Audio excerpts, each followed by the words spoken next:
guys, we made it to Percy Reach.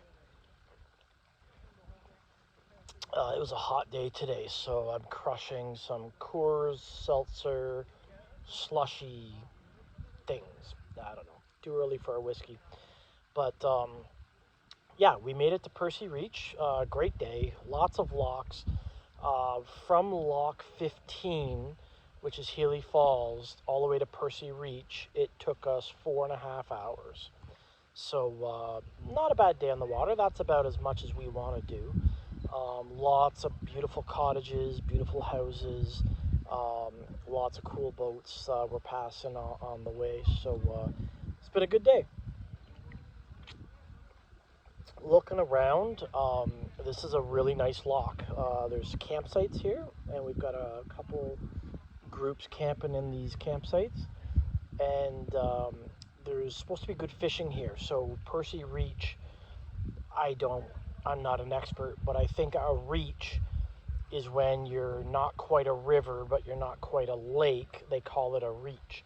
So it opens up here to where it's almost like a lake, and the fishing's supposed to be good. So I think Steph and I are going to get in the kayaks here and go see if we can catch a few fish. But no, it's a beautiful lock. There's showers here. There's bathrooms here. Beautiful. I will show you guys around a little bit. So stay tuned.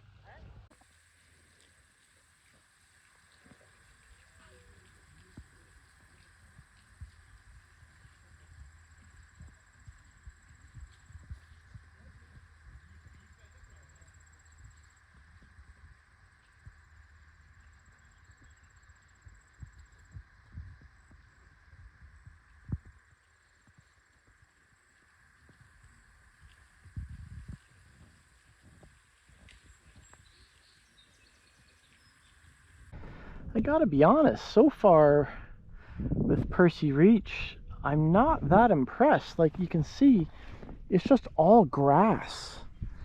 Like from here all the way into shore, it's all this grass, which I guess you'll find fish in there, but there's, it's a needle in a haystack. Like I'd like to find the edge of these weeds, but it's like it just keeps going on forever. So the fish could be anywhere. So I think I'm gonna head back this way and just maybe check this shoreline and maybe see if that's something a little more advantageous. But yeah, we're still in weeds, just constant grass. And you can see out there, maybe you can't, but it continues way out there. Now, the channel markers are right there, so I would suspect the weed line should end around the channel markers. We're in about 4 feet of water still. So I wonder whether we need to head towards the channel markers in some deeper water, find a drop off, find the edge of this weed line, see what we can come up with. I don't know if this picture does it justice, but we've got, what do we have? A vodka water. Ooh, the grape, that's good. A whiskey, you can't go wrong with a whiskey. And this is pork. Don't laugh, it's good. This is barbecued pork schnitzel with barbecue sauce and asparagus that's slightly burned. But it is bomb. It tastes so damn good. So that's what we're eating tonight.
this morning we were trying to run the AC, and the generator kept going up high idle and cutting out, overloading, and it wouldn't send any power out of the generators. So uh, boats, it's always something. It's always something, man. I was so excited because this weekend the boat, everything works.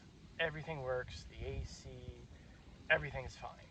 Everything's fixed. Everything works. And again, this morning trying to run the AC, and the generator would spike, and it's overloaded, and it'll keep running, but it stops sending out power. So I've been playing with it, running different things off it, like chargers and hair dryers and all this different stuff. And it'll send power out, but as soon as I hook up the boat cord, it won't send power. That the boat is what is sending it into high idle and overloading it.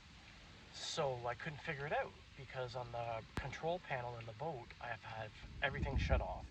So there really shouldn't be any power being drawn by the boat. So I couldn't figure it out, and I decided finally I will check the actual cord, the end that connects to the boat, and let me show you what I found.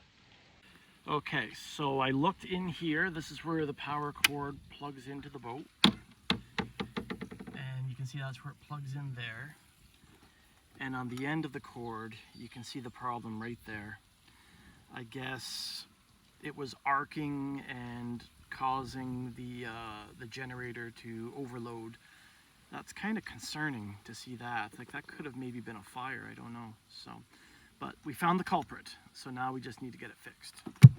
So the good news is it doesn't really impact our day too much. Actually, there's a breeze coming in off the water now, so we don't really need the AC. And we are actually heading back to Campbellford tonight. We have reservations up there. So the wall has power. There's a Canadian Tire up there, like a hardware store, so we should be able to get a new cord. I checked it online. They have everything, of course, from 15 amp extension cords, that if all you're running is your AC, then that should work, but we can't run anything else.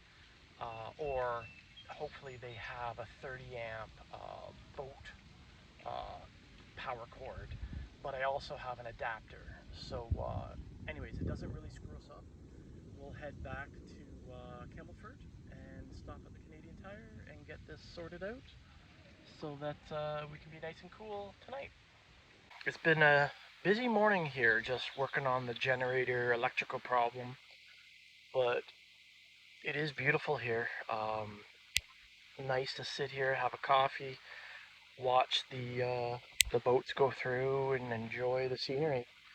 But I will say, and I've probably ranted on this before in the video, but the fishing was a bit of a disappointment at Percy Reach. You know, I've heard and seen on the web that it's supposed to be a decent fishing spot, and maybe it is, but I think for kayakers, you need different water than if you had a boat. If you had a, if you had a real boat, you could have, motored all over the reach here and found maybe good fishing spots.